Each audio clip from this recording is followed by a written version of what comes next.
తాకట్టులో ఉన్న బంగారం అమ్మాలనుకునే వారి ఇన్ఫర్మేషన్ ఇస్తే దాని వాల్యుయేషన్ బట్టి మీకు కమిషన్ కూడా ఇస్తుంది గోల్డ్ హబ్. ఇప్పుడు మనం మొదలత గారి అమ్మగారి దగ్గర ఉన్న వారితో కూడా మాట్లాడదాము. నమస్తే అమ్మ. అమ్మ, ఈరోజు ఏదైతే మీ అమ్మాయి విషయంలో జరిగిందో నిజంగా దేశమే ఉలిక్కిపడేలా చేసింది.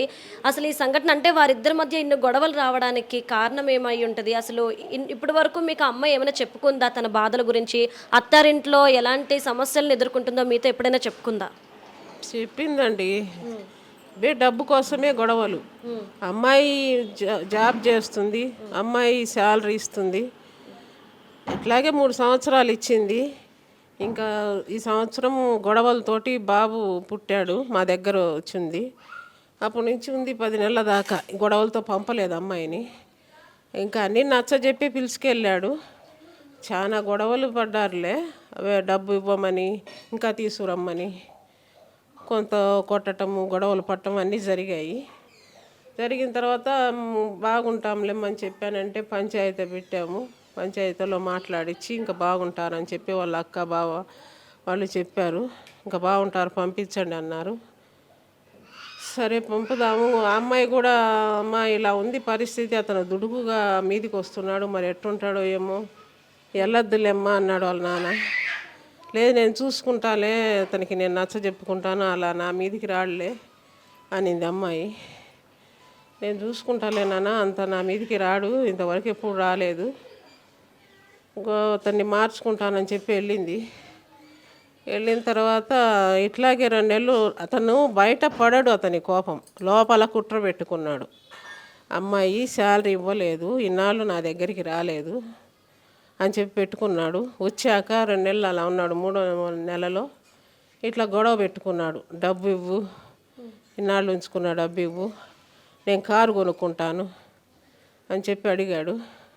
అమ్మాయి ఇప్పుడు ఎందుకు, బాగా నేర్చుకో తర్వాత తీసుకుందామని ఇవ్వలేదు. అట్లా ఘర్షణ జరిగింది. ముందు రోజు నైట్ ఫోన్ చేసింది నాకు, చనిపోయే ముందు రోజు. ఇలా అడుగుతున్నాడు, కారు కొనాలా, డబ్బులు ఇవ్వమని. అంటే ఇప్పుడే వద్దులే తీసుకుందామని చెప్పాను. నన్ను డబ్బులు అడగద్దంటే కొంత అడుగుతున్నాడంట, నన్ను అడగద్దని చెప్పింది. ఇలా ఘర్షణ పడ్డారు.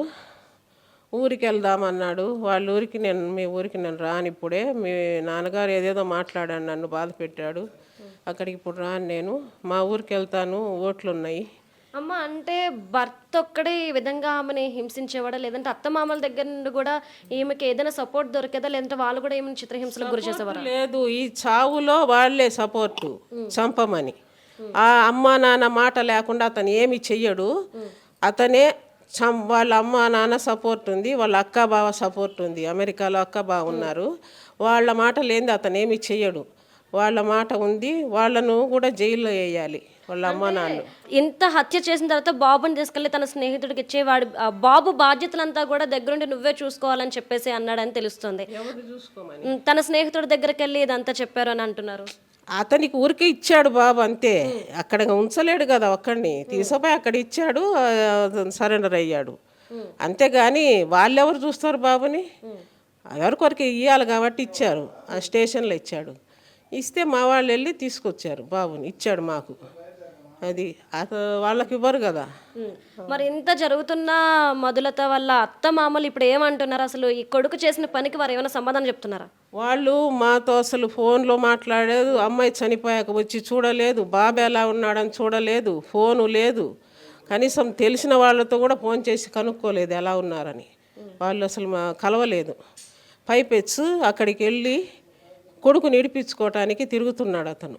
తన కోడల విషయంలో ఇంత జరిగినా కానీ కేవలం ఇంకా కొడుకుని బయటకు తీసుకురావాలి, కొడుకుని సేవ్ చేసుకోవాలని మాత్రమే తల్లిదండ్రులు చూస్తున్నారు. పిల్లకి జరిగిన అన్యాయం గురించి, బాబు గురించి కూడా ఇప్పుడు వచ్చి ఏం పట్టించుకోలేదు. ఏమీ లేదు. పైపెచ్చు తప్పు జరిగింది, ఇద్దరి వైపు జరిగితే వచ్చిద్ది గొడవ, చప్పట్లు ఇద్దరు కొడితే కదా వచ్చేది, ఒకరికి రాదు అని సమర్థిస్తున్నాడు వాళ్ళ. మరి అలాంటన్నప్పుడు, అలా సమర్థించినప్పుడు మరి ఈమె కూడా ఇతనిపై ఏదైనా కత్తి తీసుకొని ఏదైనా చేసి గొడవ చేయాలి కదా. మరి అలా జరగలేదు. తన కొడుకు ఇదంతా చేశారు కదా, మరి దీనికి ఏమంటున్నాడు ఆయన? ఆయన మనతో మాట్లాడితే కదా ఆ మాట అంటున్నాడంటే ఎవరితోనూ. ఇప్పుడు ఇద్దరు చేశారన్నప్పుడు ఒకరు చచ్చారు, ఇంకొకరు చావాలి కదా. మరి కొడుకుని అది కరెక్ట్ కదా. మనతో మాట్లాడలే, ఎవరితో అన్నాడంట. మరి ఇద్దరు తప్పు చేశారు. మా అమ్మాయి చంపేంత తప్పు ఏం చేసిందో నాకు అర్థం కావట్లేదు.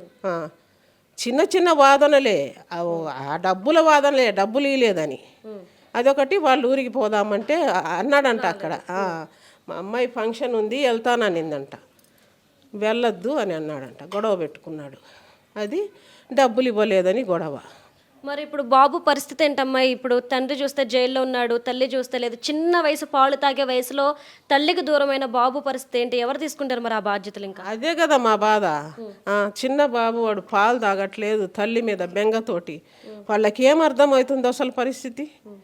కొడుకు నిడిపించుకొని తిరుగుతున్నాడు కదా, బాబు ఎట్లా ఉన్నాడు, వాళ్ళకి ఇంత అమ్మాయి అన్యాయం అయిపోయింది మా వల్ల అనేది వాళ్ళకి సానుభూతి బాధ లేదు అసలు పట్టించుకోవట్లేదు. ఇంకా బాబుని ఎవరు మేము చూసుకోవాలి, వాళ్ళకి అప్పగీయలేం కదండి. అమ్మాయిని చంపిన వాళ్ళకి బాబు ఇవ్వాలా? ఏం చేస్తారేమో కూడా. మరి అంతేగమ్మా, ఎట్లా ఇస్తాము మేము? ఎట్లా మా కష్టం ఎలాగో మా చేతనైన నాళ్ళు మేమే తీసుకురావాలి బాబును. చేసేదేముంది, మేము తగ్గాము, ఎలా చేయాలా అని మాకు అదే బాధ ఉంది.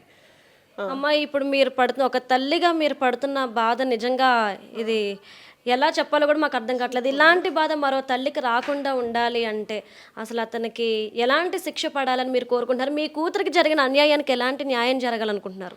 నా కూతురికి జరిగిన అన్యాయానికి మనవడికి కూతురికి న్యాయం జరగాలి. అక్కడ ఉండే ఆస్తి అబ్బాయికి రాసి ఇవ్వాలి. అబ్బాయి చిన్న బాబుకు రాసిస్తే వాడిని ఎలాగో మేము పెంచుతాం. ఇప్పుడు ఇంత అన్యాయం జరిగి ఒకవేళ వాళ్ళు అడిగిన ఇవ్వలేం కదా, బాబును కూడా చేస్తారేమో. అందుకు అతను మా కోర్టు అలా బాబుకు న్యాయం చెయ్యాలి. ఇస్తే ఎలాగో మేము బాబుని సాగుతాం. మా అమ్మాయికి అన్యాయం జరిగింది, ఘోరమైన అన్యాయం జరిగింది. పోతే వాడికి శిక్ష పడాలి, బయటికి రాకూడదు. వాళ్ళ నాన్న ప్రయత్నం చేస్తున్నాడు తీయటానికి బయటికి. వాళ్ళు ఏమనుకోవాలి, ఇంత జరిగితే వాళ్ళ బిడ్డ అయితే ఒకటి, మా బిడ్డ అయితే ఒకట. ఇంత ఘోరం చేశాడే, వాడు ఉంటేనేం లేకపోతేనేం అనుకుంటారుగా ఎవరైనా. అలా అనుకోవట్లేదు, తీసుకొద్దామని తిరుగుతున్నాడు అతను. అమ్మ, మరి పోలీసులు ఈ కేసులో ఎవరి వైపు ఉన్నారు? అసలు వారేమంటున్నారు? మీ పాపకి న్యాయం చేసే దిశగా పోలీసులు అడుగులు ఉన్నాయా? పోలీసులు జైల్లో వేసాం కదా, కనీసం పేపర్లో రాలేదే అని అడిగితే ఏముంది, వేసాం కదా లోపల రాసుకున్నాం కదా, ఇంకేంది, బయటికి పేపర్లో పెట్టకపోతే ఏమంటున్నారు. వాళ్ళు చాలా నిర్లక్ష్యంగా ఉన్నారు. ఇంత జరిగి వాడు ఇంత అమ్మాయిని పొడిచి చంపితే వాళ్ళ రియాక్షన్ ఏంది అసలు? ఏమిరా ఇలా చేశావు నువ్వు అని కొట్టద్దా అతన్ని? కొట్టను కూడా కొట్టలేదు పోలీసులు. అలా ఉంటారమ్మా. ఇంకా న్యాయం మాకు ఎలా జరిగిద్ది చెప్పండి? పోలీసులే అలా ఉంటే అతనికి ఇంకా భయం అనేది ఏముంటుంది? కొట్టను కూడా కొట్టలేదు వాడిని. నా మనవేది, వాడిని బాగా కొట్టాలి. అతని పోలీసులకు తెలియజేయండి. ఉరికింగా ఉందిగా న్యాయం, వెంటనే తీయరుగా, మనం చెప్పంగానే లేదు. కానీ అతి త్వరలో ఉరి తీసి అతన్ని బయటికి రాకుండా చెయ్యాలి. అది ఇప్పుడు కూతుర్ని అంత ఘాతుకంగా పొడిచాడే, వాడికి ఆ బాధ ఎలా తెలియాలండి? వాడికి బాధ తెలియజేయట్లే పోలీసులు. వాడికి కత్తిపోటు పడితే ఆ బాధ ఎట్లుంటుందో తెలియద్దా? నాకు అలా ఉంది, వాడిని నరకాలి అన్నంత కచ్చగా ఉంది. ఎలా మా కోరిక తీరుతుంది? వాడికి ఆ బాధ తెలియద్దా? వాడికి అక్క అమ్మ నాన్న ఉన్నారే, ఇంత పని ఎలా చేయగలిగాడు వాడు? పైగా తనకు ఒక అక్క ఉంది. మరి వాళ్ళకి ఇలా బాధ తెలిస్తే కదా వాడికి అర్థమయ్యేది. ఎలా చేశాడు ఇట్లా అంటున్నా? రాక్షసుడే, వాళ్ళకి ఎట్టబుట్టాడు ఈడు అసలు. వాడికి బాధ తెలియాలి. వాళ్ళు అసలు ఏమి పట్టించుకోవట్లేదు. నా బిడ్డ ఎంత బాధపడింది. అమ్మ మీకు వద్దకుంటే పంపించేయాలి కదమ్మ నా కూతుర్ని. వద్దు పొమ్మంటే వచ్చేది కదా. గొడవ పడితే 2 దెబ్బలు వేసుకుంటారు, పంపించేస్తే పోద్ది. ఏం పనిందమ్మా నీకు? వద్దు, నీ మనసులో ఇంత కచ్చ ఉంది, వదిలేయి. నా బిడ్డ నా దగ్గరే ఉంటుంది కదా, నీ బతుకు నువ్వు బతకచ్చు. ఇప్పుడు ఏమైంది? నీ బ్రతుకు బాగుందా? అది అతనికి తొందరలో పై అధికారులకు తెలియజేయండి, అతనికి శిక్ష వేయాలి.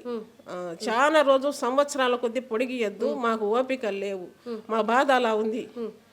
పై అధికారులకు తెలియజేసి నాకు తగిన న్యాయం చేయాలి, తొందరలో అతనికి శిక్ష వేయండి. ఇక మనం చూసాం కదా, ఒక తల్లిగా తన ఆవేదన అంటే అంతో అల్లారు ముద్దుగా పెంచుకున్నది ఆవిడ తన కూతుర్ని. ఈరోజు తన బతుకుండగానే ఈ పరిస్థితి, తన కూతుర్ని ఈ పరిస్థితుల్లో చూస్తుందని బహుశా తన కళలో కూడా ఊహించలేదు. ఆవిడే కాదు, ఏ తల్లి కూడా ఊహించలేదు.